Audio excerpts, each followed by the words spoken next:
Hello. No, this is not a firearm video. After many, how should I say, people who complimented on the food that I cook, um, and people that say, "Ooh, that looks good." Even some people say, "Man, you don't cook like that. You don't cook like that." I said, you know what? I'm gonna just make a video and show people how I cook. Um, Tanya's upstairs doing her homework, stressed out from class, and I said, you know what? It's Saturday. Get up, didn't eat breakfast. I'm gonna just go straight into cooking. Um, Today, I'm gonna make brown butter scallops with fresh risotto, arborio rice. The risotto consists of um, fresh Parmesan, grated Parmesan, white wine, garlic, and asparagus tips. So, like I said, and I'm gonna garnish it with Jamaican spiny lobster tails. So, with that, let's get going. Let me angle it so you guys can see a little bit better. Yeah, that's cool. First and foremost, I want to make sure that I got a nice hot. I'm using my Calphalon 8-quart Dutch oven. You want to make sure you have a nice hot Dutch oven. And the first thing I'm gonna need is shallots. So you want to use the knife. I use Santoku. I love Calphalon or any brand Santoku, but I use Calphalon everything.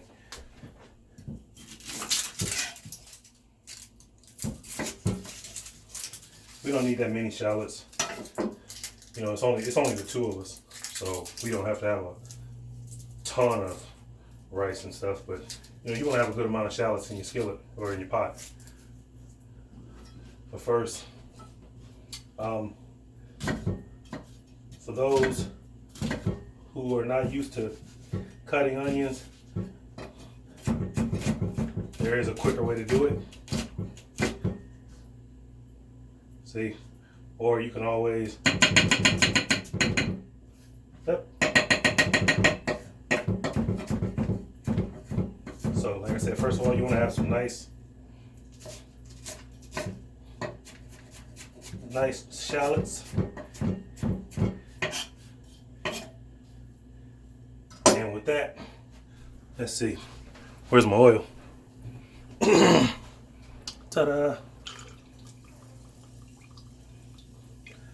Using a real nice extra virgin olive oil or extra virgin olive oil, just depends on what you like.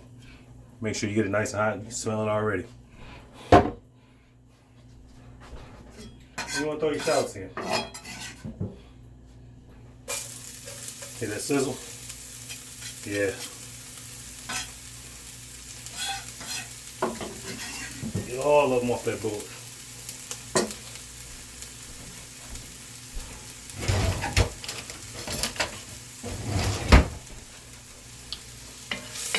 Stir those shallots around. Yep, stir those shallots around. Next thing I want to put in there are my asparagus tips. So I gotta cut them up. I always cut, like a lot of people, cut the ends off. The ends tend to be a little hard. So we're gonna throw those away and just use the other parts, the tips.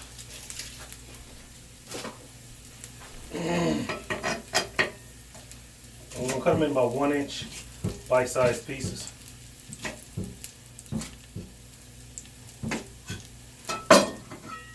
There we go, that should do it. Let those soften up.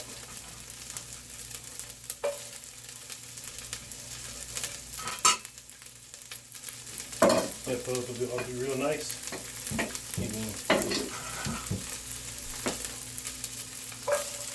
Use the tip.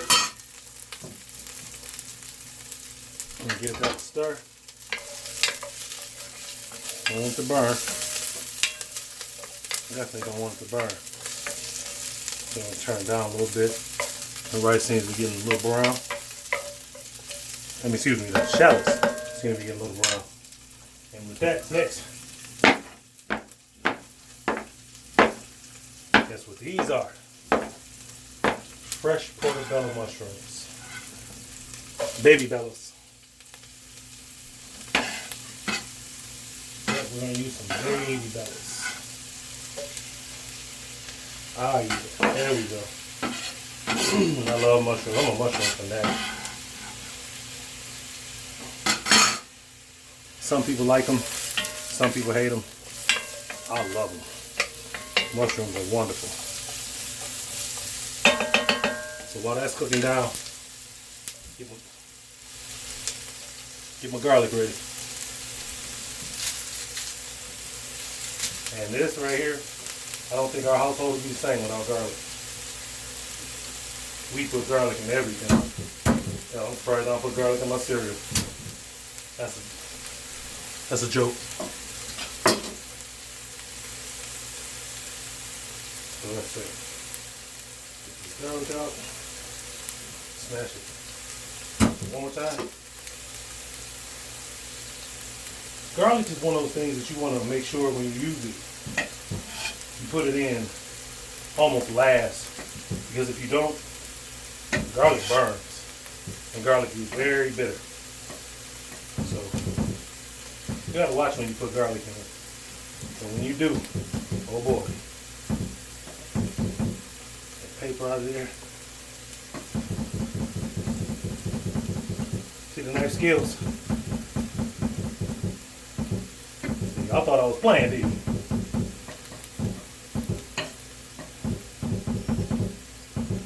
Yep, y'all thought a brother was playing. I am not playing. When I say I cook, I cook. Alright. Like I said, we're going to stir that in just for a second. I don't want the burn. Now, where is my dish rag? Keep that hand. Let's keep those hands clean. Add a little pepper.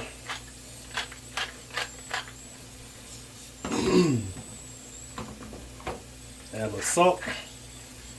Salt is another thing that you, depending on the dish, you want to use it last, especially if like you're browning onions or you're sauteing onions, sauteing mushrooms. If you add salt too fast, like a lot of people salt as soon as they put it in there. If you add the salt too fast, salt extracts water from anything it touches pretty much, and you'll have too much water sweating out your vegetables and they won't brown. You need the sugars to come out, not the moisture. You need the sugars to come out, so don't salt it until the end. All right, don't salt certain dishes until the end.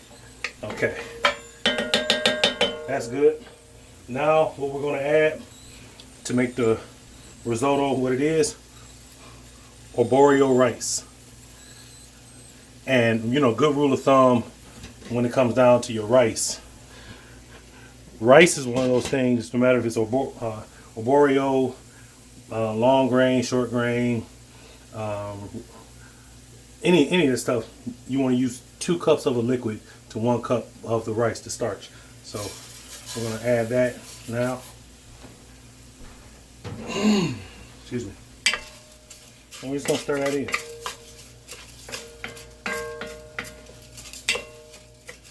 It's looking good. See, look at that, it's looking good. This is going to be the bomb. So now that we got that stirred in, unlike meat, there's always bits. I mean, meat has you have to deglaze a pan when you do some type of meat dish. There's no meat in here, but it's still worth deglazing the pan. And what a lot of chefs, including myself, deglaze with wine. Yes, deglaze with wine. So what I'm going to do is I'm going to, let me see, I'm going to pour myself one. Let's see. Take this off of there. There we go. The steam from the pot for the lobster was making the lands foggy. Yeah, there is another pot going on. So all good chefs, especially if you're at home, pour a taste for the chef and some for the dish.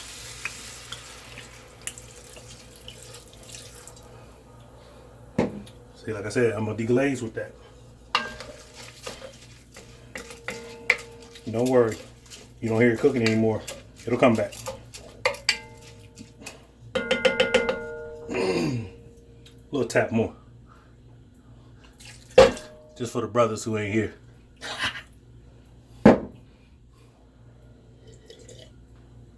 So now, like I said, it's always 2 cups of liquid to 1 cup of rice. That was 1.5 cups of rice. So I need 3 cups of a liquid. That was about 1.5 cups of wine. Now I'm about to do a cup of beef broth.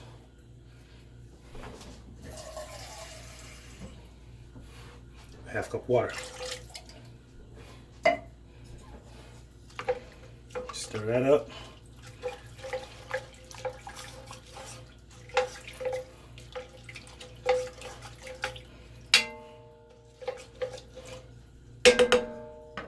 Now I'm gonna salt and pepper it one more time.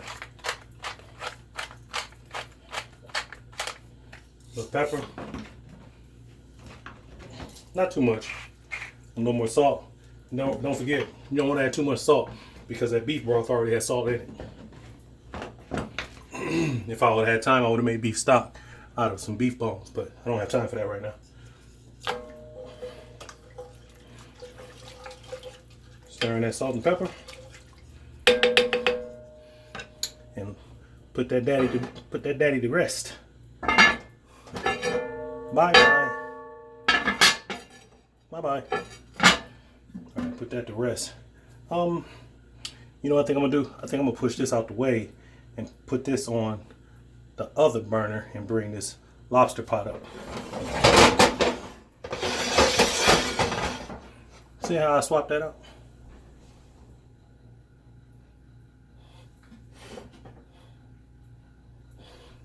So now, let's get this lobster pot up to temperature.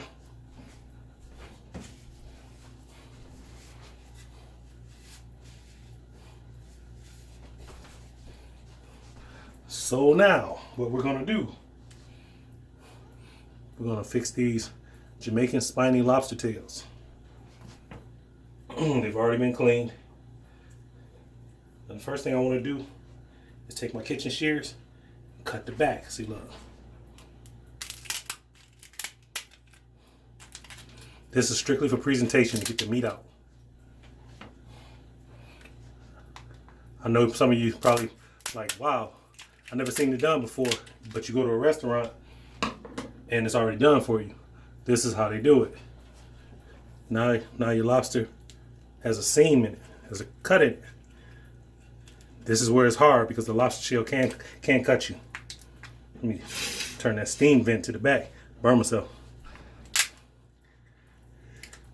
You gotta reach in. This is the fun part. Like I said, you just want to just make sure that that lobster shell doesn't cut you. Gotta reach in and grab it. Yep, all this work goes into preparing a lobster tail. And lift it out. Close it, and lay the meat back on top. That's how you do it. And fan the tail for presentation. Let's do number 2. I mean, yeah, let's do lobster tail number 2. That didn't sound right. So now, same thing. You gotta get those fingers in there and separate that meat from the inside of the shell. And this is the only way to do it, as far as for the presentation purposes. That is, I could rip it out if I wanted to, but I want to keep the shell intact.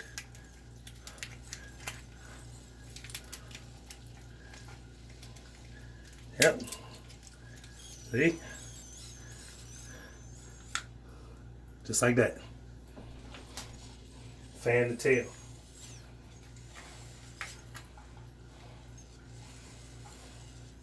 And one of the things that a lot of people like to see when it comes down to your lobster, I guess it's lobster etiquette. Paprika. That's what the red stuff is that you see on top of your lobster tail when you get it from a restaurant. So we'll just add a little paprika on top for color. Not too much, just for color. So we'll put that up back in the spice cabinet. No salt and pepper on these lobster tails. You don't do that. Now we got that steaming lobster pot going on. Just place your lobster tails down in there. And like I said, don't forget to fan the tail, because fanning the tail is for presentation. And let that go. And those daddies will be cooking probably about 7-8 minutes, somewhere around there. And I can turn the fire off. So now what I'm gonna do, I'm gonna move this pot with the risotto, turn on my back burner, and I'm gonna heat those lobster tails back on the back burner. So now we got an empty burner. What next? Ta-da! These nice, beautiful scallops. But before I get to the scallops, let's see. I want to get my pan.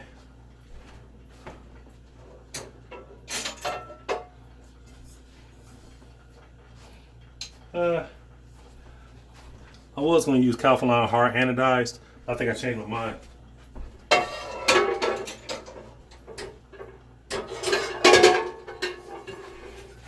I'm going to use Calphalon Chef Stainless.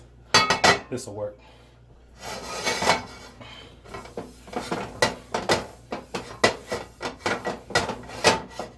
There we go. All right. And sorry for not talking a lot. It's not like Food Network where you constantly get a show. I'm new to this instructional cooking game. Come see me at Bullseye Training Options. I'll talk all day long telling you about firearms. But this food thing, I usually just cook, and my mouth is usually full with wine, so I don't have to talk too much. Tiny comes down every now and then, but cheers. She'll be down in a little bit, but before she gets here, I gotta finish her food. So, let me stir this risotto.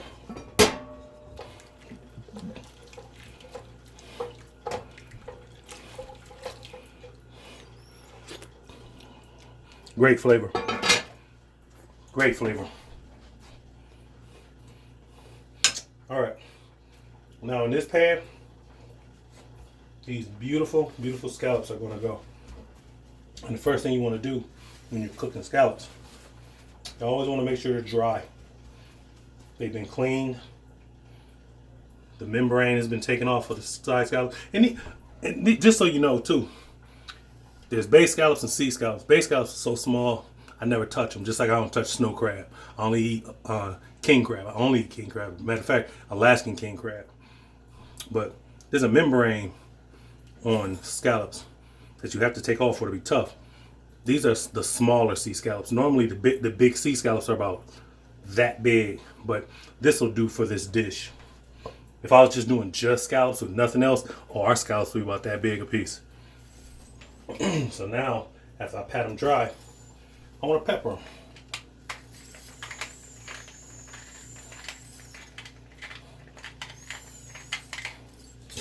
A little pepper, a little salt. Now we're going to do the other side. Yep, both sides.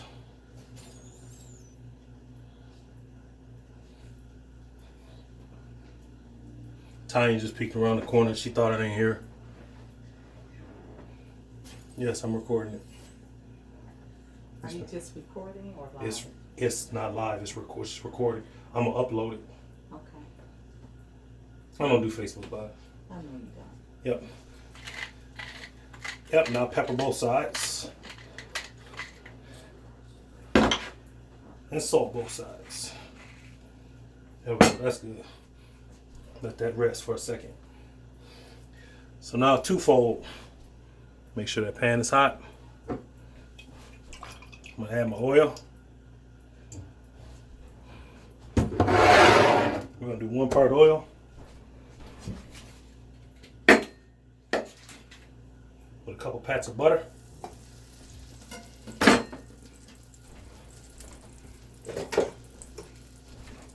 And get your tongs.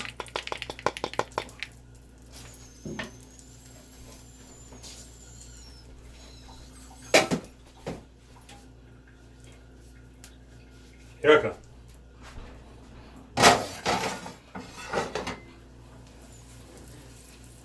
Why you keep peeking? Because I'm proud that you're Once again, finally I'm talking doing to this. Tanya. She peeking around the corner. I'm just proud that you're finally doing this. Say it to the camera. He finally took my advice. They can barely see you. He finally took my advice. I'm very proud of you. All right.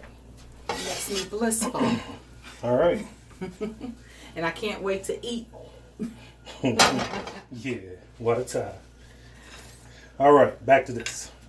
Now, I could just start heating up the scallops right now, sauteing, but no, like I said, this is brown butter scallops. You gotta let it go for a minute. And if you notice, the heat, there we go, could be a little higher. There we go.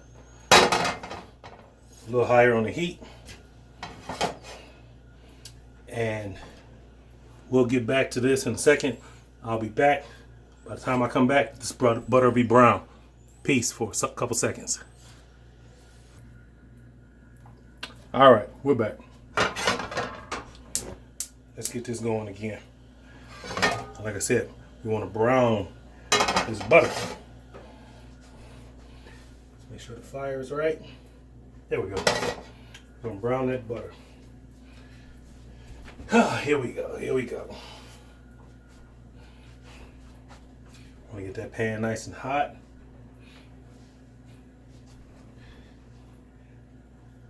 These lobster tails, I pulled them halfway through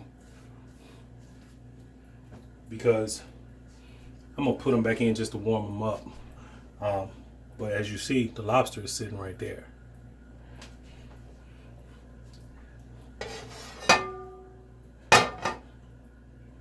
It's almost there. Stir that around a bit. See if it's hot. Yeah. All right, if we hear a sizzle, then we're good. Yep. There we go. Hear that sizzle? Ladies in there like so. And don't lay them on the side. Make sure you lay them on the bottom. Because that's where your color is going to come from. Not saying the side won't color, but the presentation will be better if you lay them on the big, flat bottom.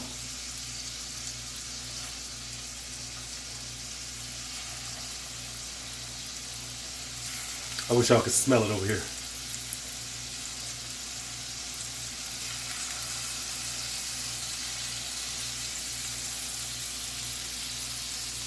It smells so good.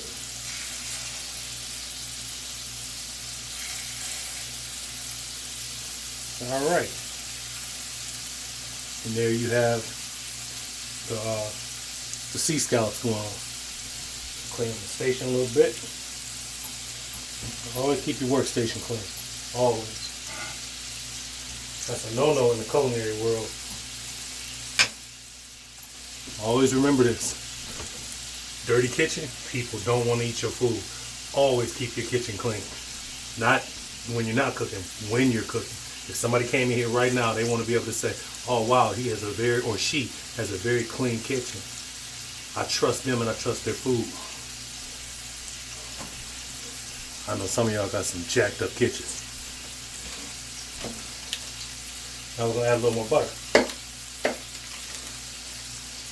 Throw it right on in there. It'll melt. Yep, it'll melt. Just a few pats. Hell, one more. One more for the ferryman. Alright. Tell the secret. You know, I'm not picking on anyone. Matter of fact, hold on. There we go. I'm not picking on anyone. There's more to life than just what you ate growing up. So, a lot of people are like, how you get off into cooking that kind of food? Well, I mean, I like 5-star dining, and I still like my greens and beans and pork chops and all. I like all that stuff. But if I want Italian, I cook Italian. If I want Moroccan, I cook Moroccan. If I want Mexican, I do Mexican. You know, I just love the culinary arts. I mean, hell, I even cook Canadian food, poutine. But yeah, just don't hesitate to step outside your comfort zone and teach yourself how to do stuff like this, because cooking is not hard. Cooking is more about getting out there and experimenting and finding what you like. So check it out. I give all my props as far as learning how to cook to my mother. My mother taught me at an early age, and she used to work at the bank, and I'd get done with basketball practice from junior high and the Vilbus High School, and I'd come home and she'd say, hey, I'm not gonna be home for another hour, can you start that chicken? I was in the 8th grade. And men, step your game up. Teach your sons how to cook. Ladies, teach your daughters. There's more to life than just twerking and making it rain and running around with gold teeth and looking like these fools on these rap videos and the love and hip hop stuff. There's more to life than that. This is a very valuable skill to learn how to cook. Teach your kids how to cook. And if kids, you don't know how to cook and your mom and daddy don't know how to cook, take it upon yourself to learn it, because this is a very valuable tool. Now, enough of the lesson. Let me get off my soapbox. Back to the food. Let's see what they look like, because you don't want to touch them. You really don't want to touch them. So yeah, we're just gonna let that go for a minute. And when I flip these, I'll put the lobster back. But right now, I'm gonna let that lobster stay where it is. I'm gonna make sure that water stays hot, and I'm gonna check this risotto.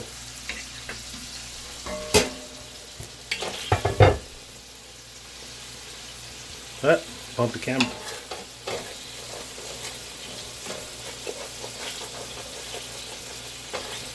This risotto is looking good.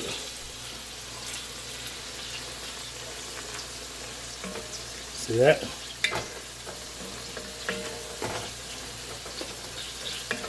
Now, next thing I got to do is check this rice or arborio for bite. Because if the bite is there, then I can add the secret ingredients to any good risotto, and that's Parmesan. Perfect. It's almost like a gravy.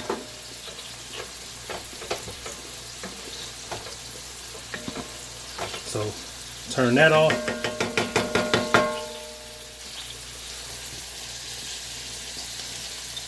Turn that off. Hopefully these are ready to turn. Not quite. Not quite. Almost there. So what I'm going to do, I'm going to add these tails back over here to keep them hot. Put those back.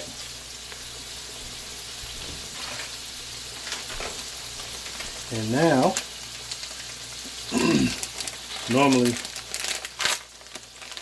you see me shaving off of a block of Parmesan.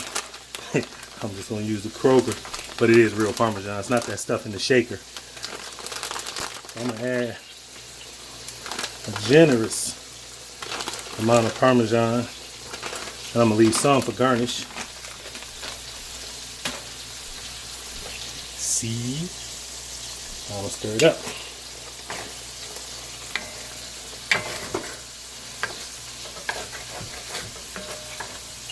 This risotto looks delicious.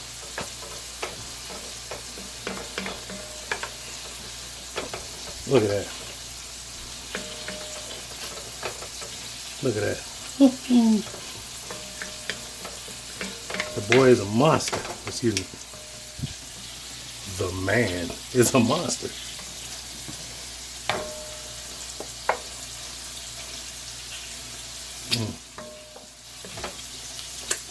All right. Let's put the lid back on that. Let's get back to these scallops. Now they should be ready to flip. Let's see. Oh yeah. Definitely. Perfect timing. And you don't want them too close either, because if they're too close, they'll steam. And you don't want them to steam. You want them to saute. You want them to get brown. You want those sugars to come out.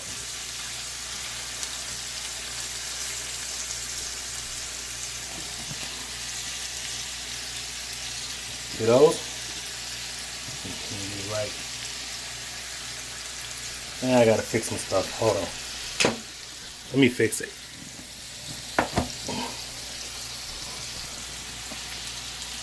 There we go. Flip the rest of these baddies.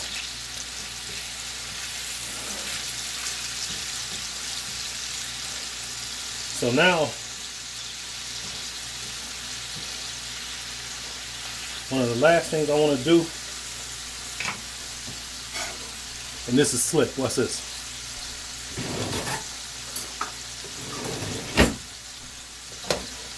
Get yourself a spoon. Tilt your pan. Pour your brown butter on.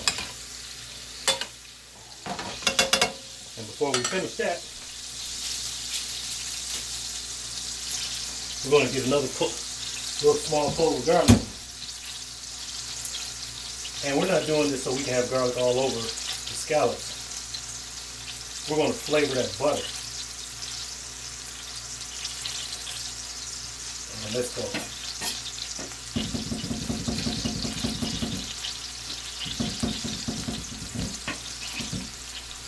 Let's flavor that butter with a little garlic.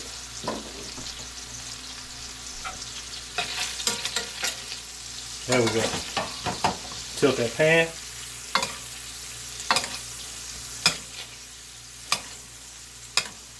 Beautiful.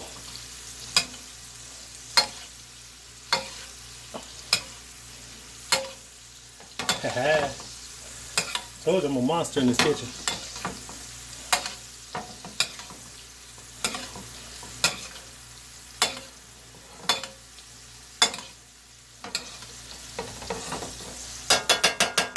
All right, let's get some of this stuff out the way.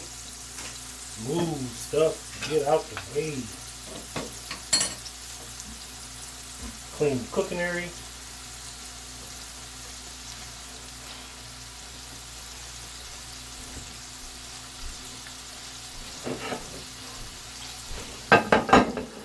Now bring the plates over.